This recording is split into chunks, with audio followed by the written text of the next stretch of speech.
If you have been practicing and dragging different media onto the timeline, you can see that you're going to have a lot of tracks. For example, if you drag or even move one of your media from the one track to the other one, you can see there a new track is added. And it's very cumbersome at the beginning when you have a lot of tracks and, for example, you have the canvas maximized, you don't see the tracks, and then you have to scroll up with your mouse wheel, or you have to come here and go up and down to see the rest of the tracks. Or you can come here on this line and minimize the canvas in order to gain a little bit of a space on the timeline. One thing that we can do here on the timeline when we have a lot of media, for example, if we want to create a group or if we want to move part of the media in the timeline, we can make selections. There are different ways of making selections like we do with files in the file system. The first thing that we can do is just Ctrl+click on one item and then maybe on a new item, and we have this selection. Or we can click on the first one and then also with Shift we can add to our selection. Another thing that we can do is if we want to select all the media is to press Ctrl+A, and you see that all the media are selected and we can move them all together.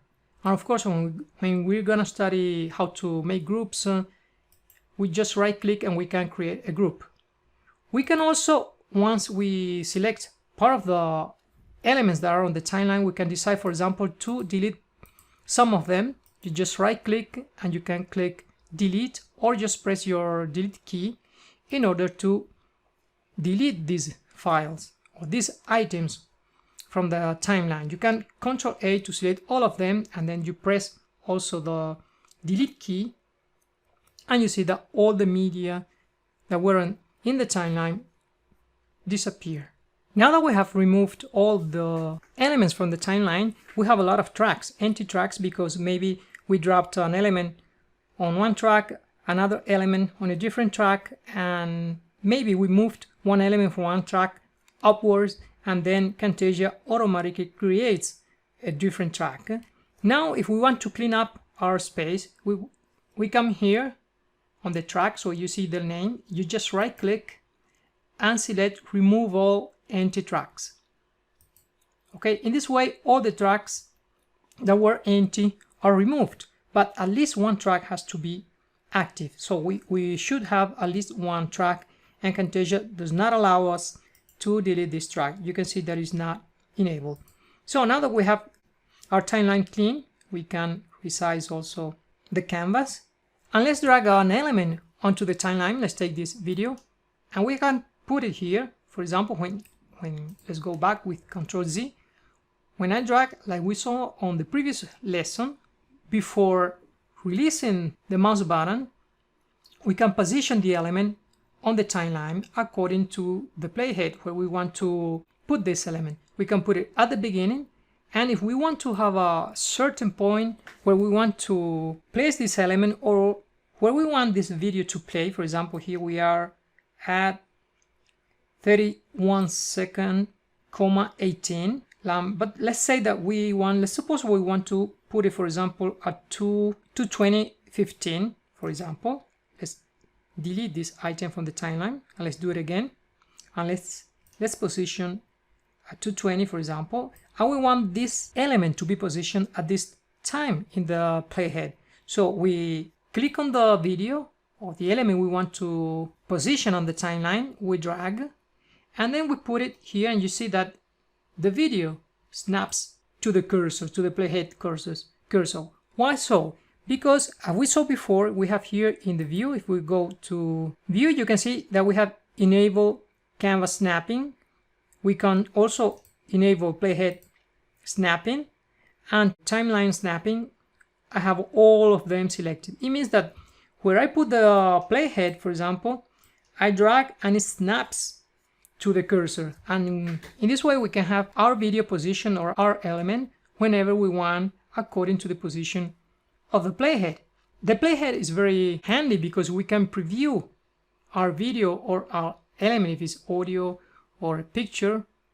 You can see that we can go frame by frame, we can go faster and preview our video. Of course, we don't hear the audio here. If we are previewing only with the playhead, we have to click on play, and then we can go fast forward or rewind if we want to. Another important feature of the playhead or the slider is that we have these two handles, the red one and the green one. They allow us to make selections on the timeline. For example, we can click on the green one and drag it to the left, and then we can move the playhead, this fat arrow, independently. Okay, and then for example we can preview this piece of selection if we want to, and then after we have previewed this part of this piece of the video, or with all the media that are selected on the timeline, we can, for example, right click and we can add this selection to the library. For example, maybe we want to have this piece of video as an intro to a video, and then we can save it to the timeline. We're gonna see it later on also. We can silence the audio here. Okay, we can also produce this piece of selection as a video. We can export it by clicking here, and then we can modify the settings if we want to maybe just produce this piece of the video and see how it goes. Okay, for example, if after modifying the selection you see, okay, I don't want this selection anymore, of course you can go back and drag the red arrow slider to the main slider and the green one. Or if you have this selection, there's a handy feature that is if you double click on this arrow, the selection is gone. Or if you have the selection, you just right click on the main handle in this slider like an arrow, and you select deselect. And as you can see, you have more options here when you right click, but one of the options is to right click, deselect, or just double click. I always use a double click because it's faster this way. So I have this selection, I don't want this selection anymore. Okay, I double click. Another thing that you can do is just click on an element on the timeline and you can drag it up or down, for example here, and you can see that Camtasia adds new tracks as we move up or down. Of course, down we have free tracks, that's why they are not created, but if we go up, we can go as further as we want because there's this minimum of track that we have here, but we still can modify the dimension of the timeline and go still up.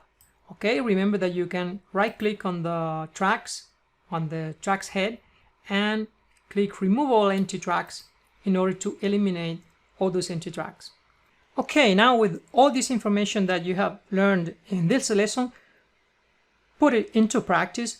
Play a little bit with Camtasia, drag some items, some elements into the timeline, make some selections, okay, deselect what you have, add some tracks, move the items on the timeline, put some new items by going to media and drag some other item, for example, like this.